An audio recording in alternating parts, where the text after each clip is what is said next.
Ranking college football's top rosters, 1 through 10, right now on the Portal Podcast.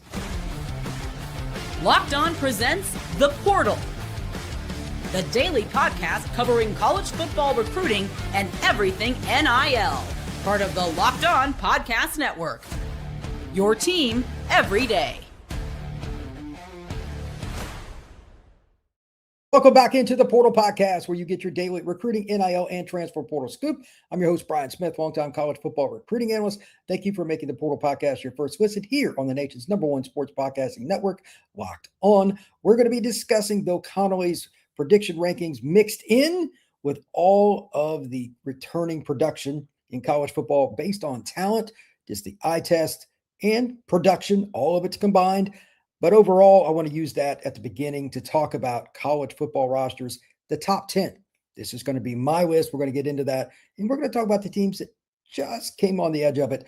It's going to be a lot of fun. Today's show is brought to you by our friends over at FanDuel. During the tournament, FanDuel is offering $300 back in bonus bets every day for 10 consecutive days. Head to FanDuel.com to get started. And speaking of getting started, I want to go over the list of the teams that just came close, that didn't make my top 10 for the best rosters.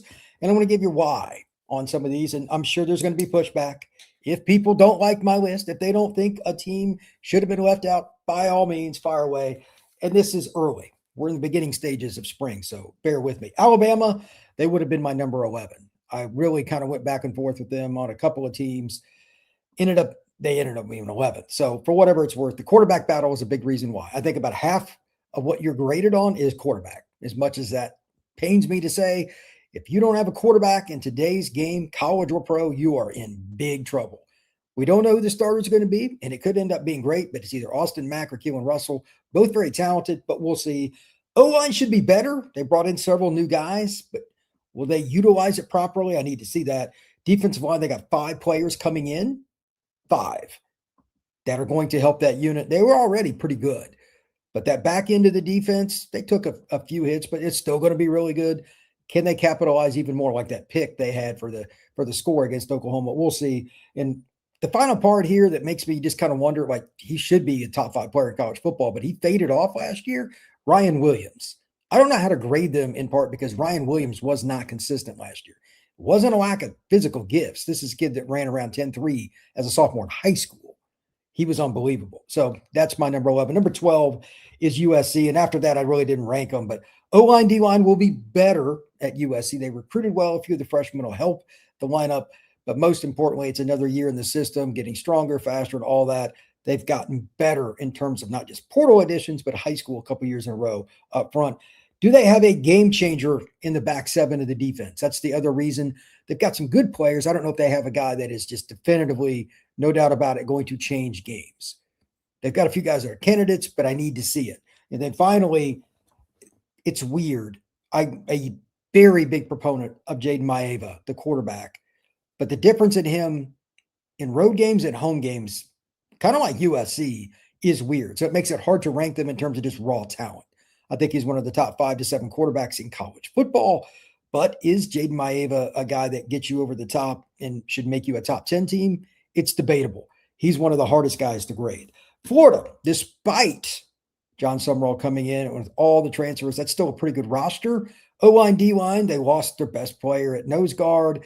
They have a few guys that have moved on. The secondary needs a facelift, even though that's uber talented. It's really hard to grade them too. It's kind of like the situation with Maeva. They had guys running scot-free in their secondary over the last 3 years too many times, and it wasn't a lack of talent. Their recruiting was elite. Is it going to be good enough to get them to a point where they show it on the field? I don't know, but this ranking is just about physical skill.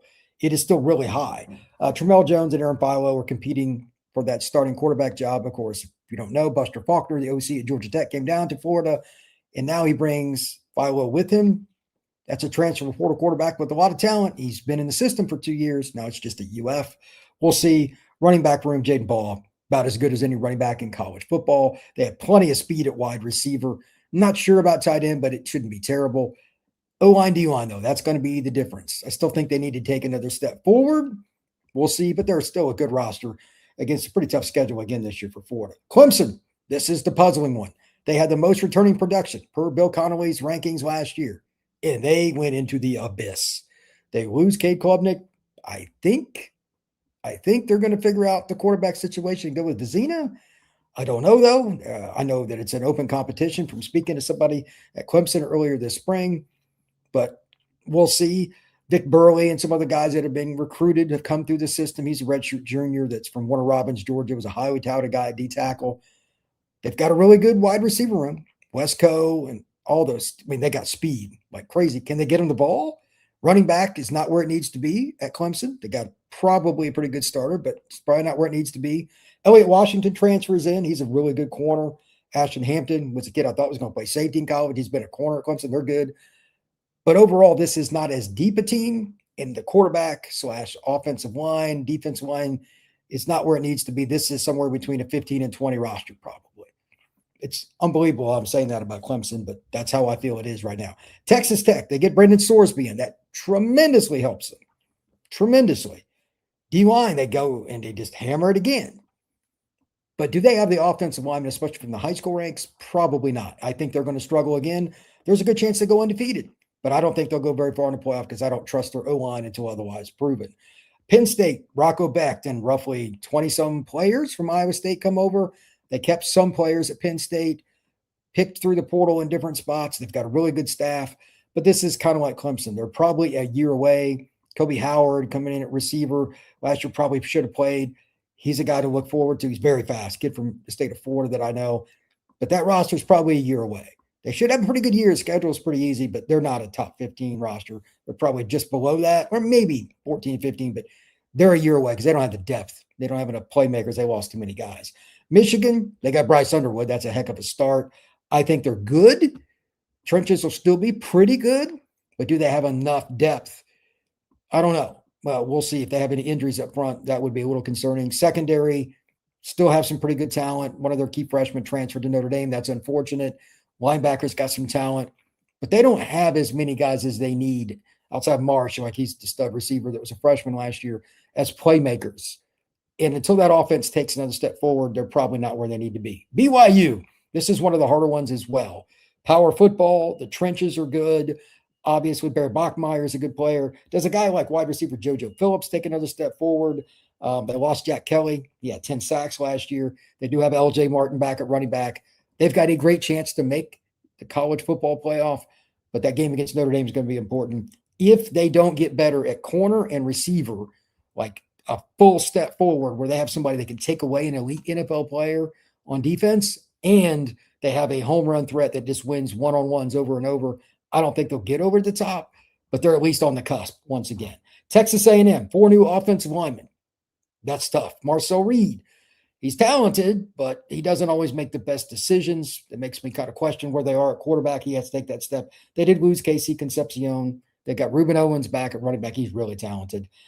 Des Ricks at corner, one of the most physically gifted kids in the country. Very, very good player.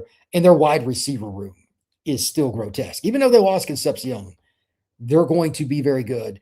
Go look at yourself and just say, okay, who's got 3 better? Just going to leave it at that. Go look at it yourself.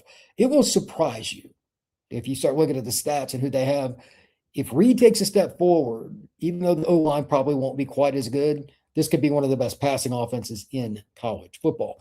Now, I want to talk about one thing before we get into top 10 list after the break, and that's the ability to maximize here. I've said it a couple times during the show, and I just want to be very clear. Quarterback is the key, as we all know, but I think it's about 50% of your roster in terms of value. Which teams did I not mention? If there's somebody out there, whatever, is it NC State? Is it somebody else? Whoever you want to put on like that cusp in that next 10 or so, who did I miss? And do they have a quarterback that you trust? That's something to think about. When we come back, we will dive into my top 10. I'll put it up on the screen right here on the Portal Podcast. Today's show is brought to you by Robinhood. What if sports were traded like markets? Now you can put your sports IQ to work in real time with Robinhood prediction markets. It's not you against the house. It's you participating in a live market.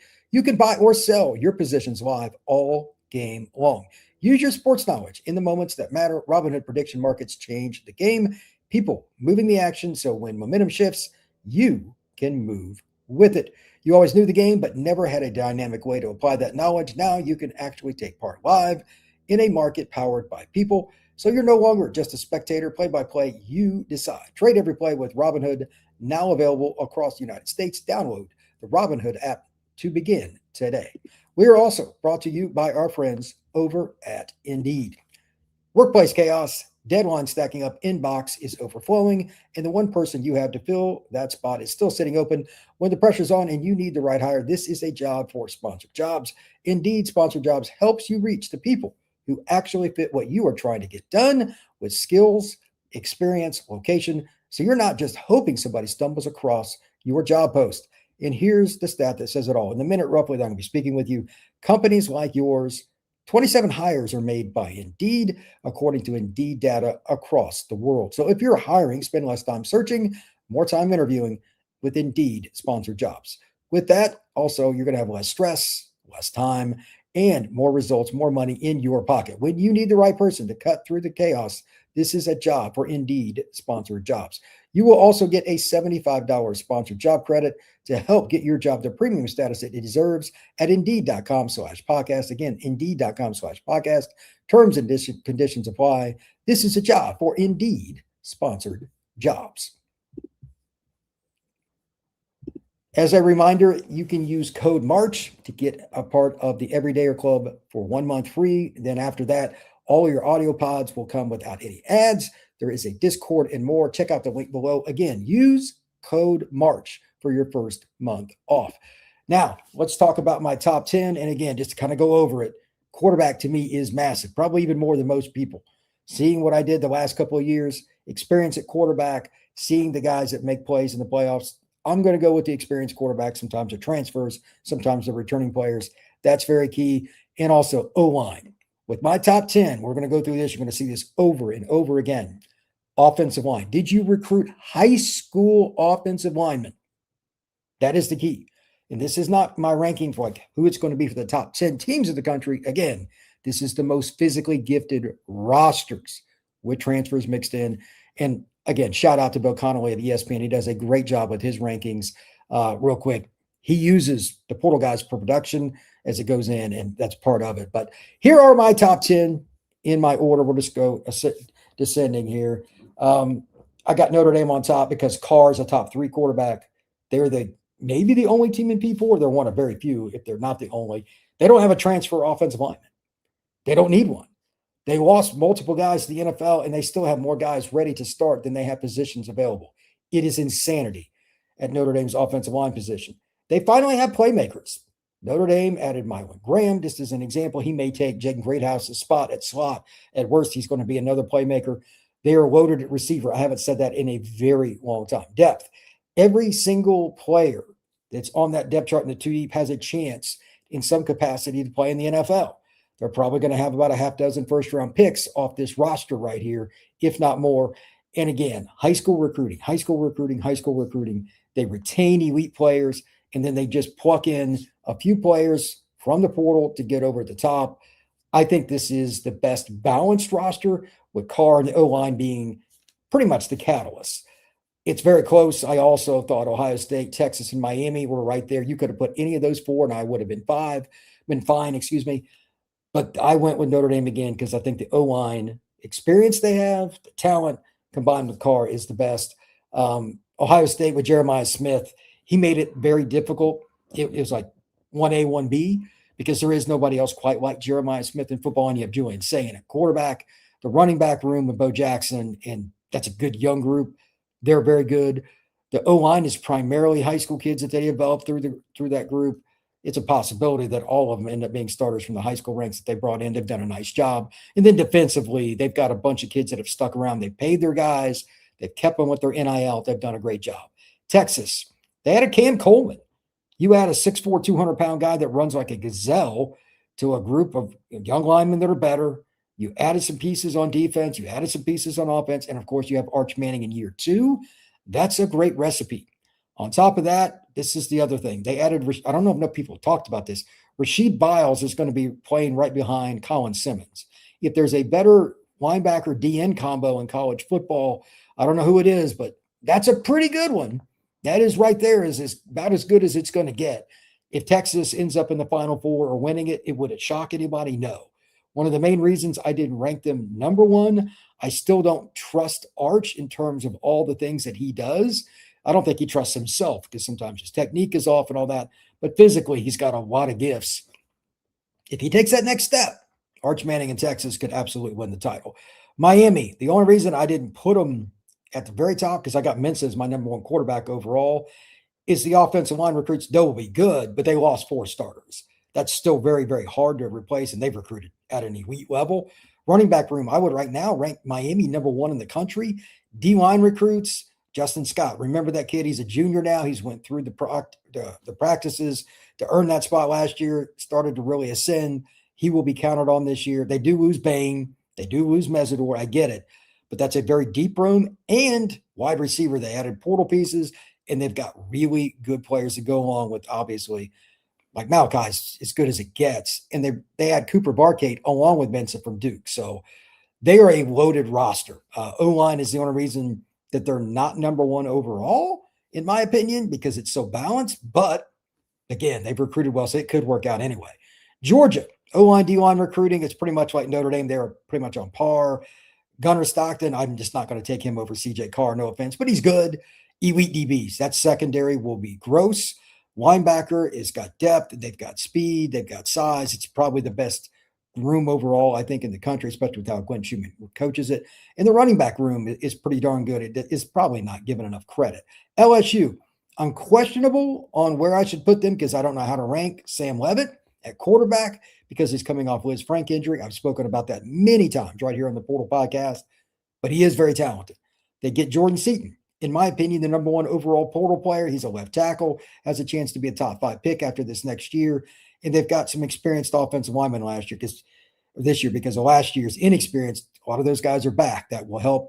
They've got, off the top of my head, 9 transfer receivers, and they have a couple of kids coming back. They will be fine there. DJ Pickett, one of the rarest players that I've ever scouted. 6'4" corners do not grow on trees. And they've got a lot of good depth, especially with those young defensive linemen. Watch out for Richard Anderson, among others. They've got playmakers up front. They got 3 D tackles that can play for anybody as freshmen. That will help. Ole Miss, Trinidad, as exciting as a player as there is in college football. Luke Farrelly transfers in after the whole snafu and that situation with Clemson after he left Cal. He's as good at inside linebackers you're probably going to find in college football. Their defensive line is underrated, and they have Will Eccles. If you do not know who Will Eccles is, you should. Jay Crawford, he comes over from Auburn. He is a transfer corner that is a shutdown player. He will play 1 year at Ole Miss, and he'll be in the NFL draft. And their wide receiver room still has plenty of talent. Trust me. Do not feel bad for what Trinidad has to throw to. They will figure it out. Oregon, Dante, is he going to take that next step forward? He was my number 1 player coming out of high school in the class of 2022. I think he has the ability to be a Heisman winner. We'll see, but he didn't play well in the big games. It's kind of hard to figure out, but it's not a lack of talent. Wide receiver room, top 4 or 5 is as good, if not better, than any team in the country. Running back, 2 really good freshmen from last year back. Defensive line, the starting group might be the best. They did take a hit with depth. Had a guy go to Houston, had a guy go to Bama, had a guy go to Notre Dame, etc. They lost some good players, but they're still good. Brandon Finney on the back end and that secondary ought to be awesome. Oklahoma, is John Mateer, just like Dante, going to take that step forward? He wasn't consistent last year, but he wasn't healthy since the Auburn game. I think it was like game 3 or 4 either. So we'll see. But the offensive line experience, much like Texas, their big rival, is going to help. They had a couple of freshmen play a lot. That hurt them. They do have both their defensive tackles back. That's going to make a huge difference. They've got multiple guys on the edge that are good. And watch out for transfer wide receiver Trell Harris. He comes over from Virginia. He could be the missing cog as a bigger receiver to give them some problems or cause problems for other teams. In Indiana, this is the one that's hard. If you ranked Indiana preseason number 1, I wouldn't have a problem with it. But just looking at the roster, I don't think it's a top 5 roster, but they maximize with their coaching, obviously. This is a different kind of list, though. Josh Hoover comes over from TCU, but he had 7 picks, I believe, in 3 out of his last 4 games combined. That's not good. Can they fix that? It's not a lack of talent. He threw for 3,900 yards the year before. He's very talented. They need to figure out how to keep him from throwing the ball to the wrong team, but he can make all the throws. Running back, they're a 3-headed monster. They will be great. Wide receiver, they've got all kinds of players that nobody talks about, even though they lost a couple of guys. They are very, very talented there. O-line, D-line is as well coached as anybody in the country. And if you go look at their depth chart and go through, look at the stats, it'll prove it. And if you're looking for a player that nobody talks about, Elijah Hardy, the linebacker, I know Aiden Fisher is gone for Indiana. He is a dude, though. Hardy is probably more physically gifted. He's all over the field. Watch out for Indiana this next season again. I wouldn't be surprised at all if they're in the Final Four again. When we come back, I want your comments. I want thoughts about teams that I missed, players that I missed. Do you like what I'm talking about from this perspective, combining production with the eye test and kind of looking at quarterback? We'll talk about that next right here on the Portal Podcast. Today's show is brought to you by Game Time.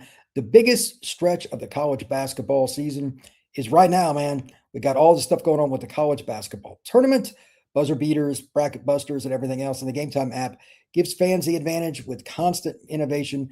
That's how you unlock amazing tickets and experiences in just a few taps. And you don't have to worry about using another app where you're not going to get the right price. Same one you see at the beginning with Game Time is the same one you'll get at the end. I have used it twice, not once, but twice this year, 5 minutes in and out. Click on something that you want to see. Check out the seat view right on your phone from that ticket in the arena. And then from there, you can make your decision and you're in and out. It is the easiest thing. And again, the seat view feature is awesome. But they also have zone deals. Like within a section, you just click on it, you pick a section, they'll give you a ticket for a really good deal. And there's all kinds of other bonuses with the Game Time app. Take the guess, we're going to buy college basketball tickets with Game Time. Use code LOCKEDON for $20 off. That is code LOCKEDON, LOCKEDON for $20 off. Download the Game Time app today. We are also brought to you by FanDuel. It's a lot of fun with the NCAA tournament. It is here and one of the best times of the year overall. I love college basketball. The NCAA tournament's been a part of my life, and I'm sure many of you feel the same. Brackets, buzzer beaters, upsets. Like the ACC's down to one team already. Duke, it's crazy, but that's the tournament. It is nonstop action from tip to final cut down of the nets. And right now, FanDuel is giving new customers the way to stay connected all the way through. Even if your team is out, you can get up to $300 back in bonus bets every day for 10 days. That means 10 chances to stay involved throughout the entire tournament, each and every round. It's the perfect tournament because every day there's something new, different matchups, storylines, and more ways to get involved than ever. Visit FanDuel.com. That's FanDuel.com to get in on all the NCAA tournament action. All right, let's talk a little bit about what's going on in the chat. Anybody have any opinions? Anybody I left out in terms of a team that you think? I'm sure there's somebody. I could have talked about Tennessee.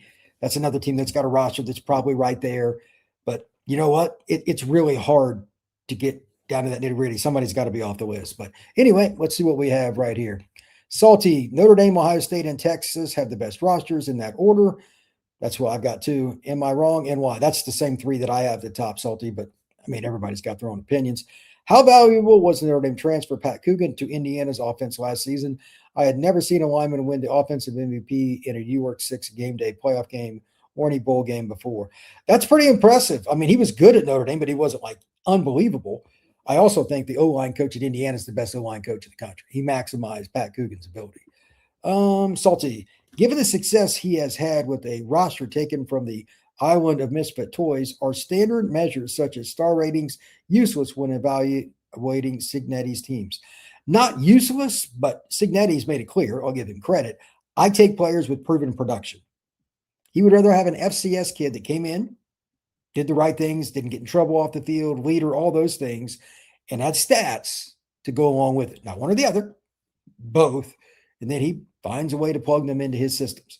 I'll give you an example. They brought in the 2 defensive ends from this past year at Kansas State. Go look it up on CFP stats. Both of those kids were really productive in a disciplined program. Do you think Cignetti's going to maximize there? You think Brian Haynes, who's probably the best coordinator in football, going to maximize? Oh, yeah. Oh, yeah, 100%. But neither one of those guys were elite recruits. They're kind of like those undersized DN types in some ways that like needed to add weight. One of them's not as tall as the other. One's like 6'4" or something. He's not perfect, but he added weight. He did the things he needed to get to that point. He started producing. Indiana said, well, we'll take both those. And now they're in Bloomington, Indiana. Katie, what's going on, Katie? Clemson will surprise. Vizina has been named the starter already. Clemson, SMU in the ACC title game. Holy cow. You don't even think Miami is going to make the ACC title game. Come on, Katie. If they don't make the ACC title game, I'm going to get with Alex Dono. We're going to start a GoFundMe for you on a vacation, wherever you want. If Miami does not make the ACC title game, I'll talk to Dono the next time I go on his show about it. That would be pathetic. Like, if they don't make it this year, it would be pathetic. There's no way around it. What is this about Warner Robins that produces so many high caliber athletes in multiple sports? That area right there in Georgia, there's 3 schools. There's Northside, there's Warner Robins, and it's spelled Houston, but it's, I'm told, pronounced Houston County. Welcome to South Central Georgia. I don't know, but that area is just dope. They love football. They train it year round, and the great people there too. They get it done, man. That area is just loaded. Key. That's a good ACC title game prediction, but you may be shortchanging Miami. The winner of the Miami-Clemson game, I believe they play in Death Valley, will probably decide that. Could be. And before you say that a great roster Miami has, remember Mario can't find his own butt with both hands on game day. After 15 years, he still doesn't know how or when to go for a 4th down or kick the field goal. You know, it's interesting. I thought he did a better job in the playoffs. I'm not saying he's Lou Holtz on game day or Jimmy Johnson on game day or, Osborne from Nebraska or something like that. I'm not saying that, but I think he's improved. But they just got such a good roster, and the ACC is awful. Think about the ACC right now.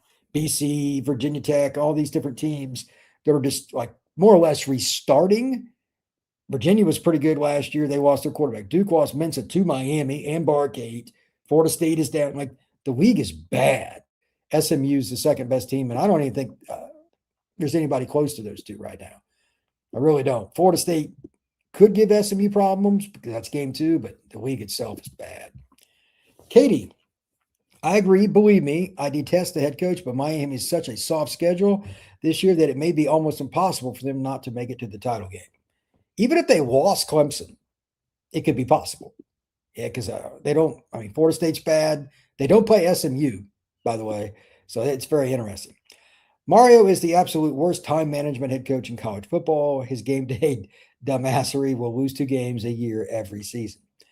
So we officially know that Katie will not be Mario Cristobal's future ambassador in anything. Salty, per my second post, Smitty has the same top 3 in the same order as do I. That's true. Great House, a.k.a. the Great One, will have a spectacular year at receiver for Notre Dame. I'm not sure he's going to start. Marlon Graham could end up taking his spot. We'll see, but there's a lot of options there.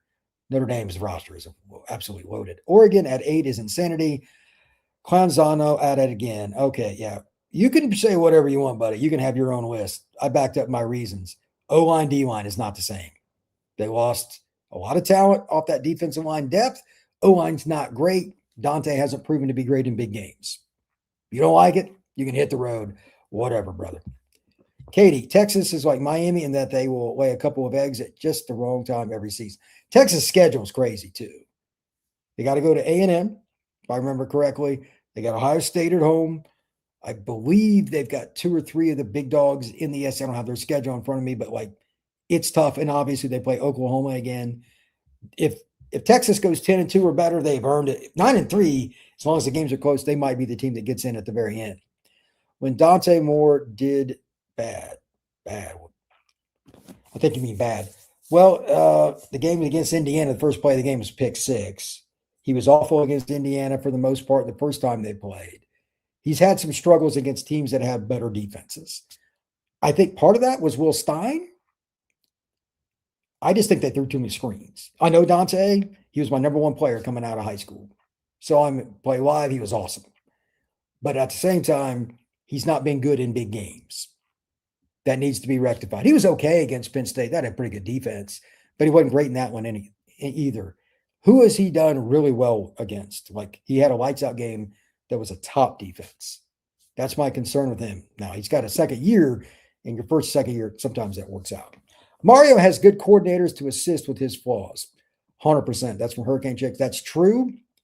I think there's no doubt that they've got a very good staff. He got Corey Heatherman, did a great job last year. Defense, he probably doesn't get enough credit. Katie, he still makes the big decisions and makes them badly. Anthony, it was raining on everyone injured with the exception of the first Indiana game. But even in that game, there were still a bunch of injuries, just not like the playoffs, being down to running back 5 on the field. Running back 5, I don't recall that, but still, he's got to make better decisions after the snap. He looked like he was in a daze.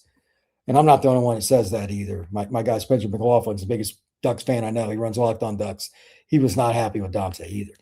Hurricane Chicks. Hi, Katie. I think you're a Canes fan just dislike Mario. Am I correct? Yes, and a Miami alum as well. Yep, there she goes.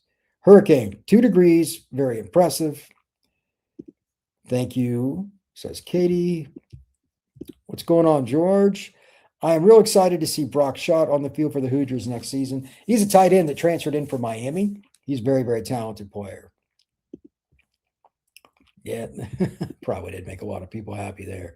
One last thing. I talked about this in the preview that I put up as we led into the show. I just want to get opinions from anybody here. Eli Drinkwitz brought up a comment that I think has been passed around, but it was good to see a coach talk about this. And it's not like Missouri's out of NIL by any means. They've got quite a bit. But he said if there isn't a better form of basically sanctioning or policing or whatever word you want to use, the overabundance of money that's going to rosters, because everybody's going around. They're not sending in all the deals to NIL go. That's the thing you're supposed to do.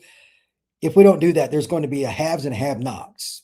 If anybody has a comment on that, that's fine. But there's always been haves and have-nots to a certain degree, but I think he means even more clear-cut. Texas Tech, the Texas schools in general, Oklahoma, Miami, Ohio State. There's certain schools that have more money that could really push forward if they want to, like what LSU did this offseason. They're way over that number. It's not even close. Somebody has to be penalized. Is he right? Is he wrong? Is he Eli Drinkwitz off his rocker? I think he's dead on. The problem is Title IX. Schools need to get rid of something else to pay for football to try to catch up with the Joneses. You can't get rid of women's sports. So all the men's sports that aren't football are going to get hammered. And to that end, it's going to be pretty difficult. Matter of fact, while I'm thinking of it, if you look at my list right here, this is pretty much a who's of college football. This, except for Ole Miss and Indiana, traditionally, they've got money. If you look at my list right now that's up, again, this is my top 10. Notre Dame, Ohio State, Texas, Miami, Georgia, LSU, Ole Miss, Oregon, Oklahoma, Indiana. If you look at that group, those are pretty tradition-rich programs for the most part. I mean, like Miami and Oregon are more recent, but you get the point. Those are teams that have a lot of money. Every one of those schools has cash. Like Indiana, if you don't know, they've got a lot of NIL. It's going to be difficult, by and large, to kind of change this trend unless the NCAA comes out and does some kind of sanctions, because they know teams are going around the NIL go thing. That's, the NIL policeman, if you will. I don't agree with that, but whatever. They have to do something or it's going to get really out of control. And Eli Drinkwitz used a comparison pretty simply with Major League Baseball. There's about 10 teams that just spend way more than everybody else.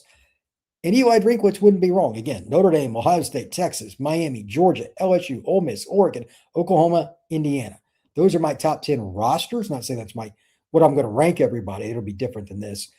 But just physical traits, I think those are the best 10 rosters. And you could switch a lot of them around. If you wanted Miami number 1 or Ohio State number 1, whatever, that's fine. But I gave my reasons. O-line and especially quarterback are my main concerns. I think those teams will all have good O-lines, if not great. They've got quarterbacks with a lot of talent that are proven. That shouldn't go too far down the line for them. And then Georgia could end up being number 1 if they've got Gunner takes another step forward, because their O-line, D-line is really good. But overall, I think that it's going to be a great college football season. Katie, do a list on who gets busted first. I don't think there's going to be a busted. They got to come up with a rule that is going to be enforced. They said, well, here's the number. But did we ever hear about that, Katie? What is it? 22 million, 24 million or whatever is the money that goes to the schools for the funding for the players. Did we ever really hear about anything about penalties? No. And the boosters are just, they're doing their own thing. And then on top of it, I've talked about this before on the Portal Pod, LSU's a Nike school. Here's something some people don't know. They're doing an initiative, and good for Nike, 10 players at LSU, not just football, but across. There's women's sports, Olympic sports, etc. They sponsor athletes. They're paying them.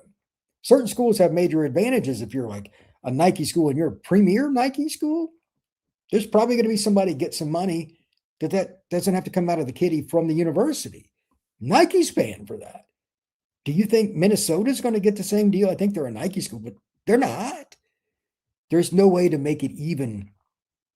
And they're not even trying anyway. You at least got to mitigate some of it, right? The NCAA is not helping.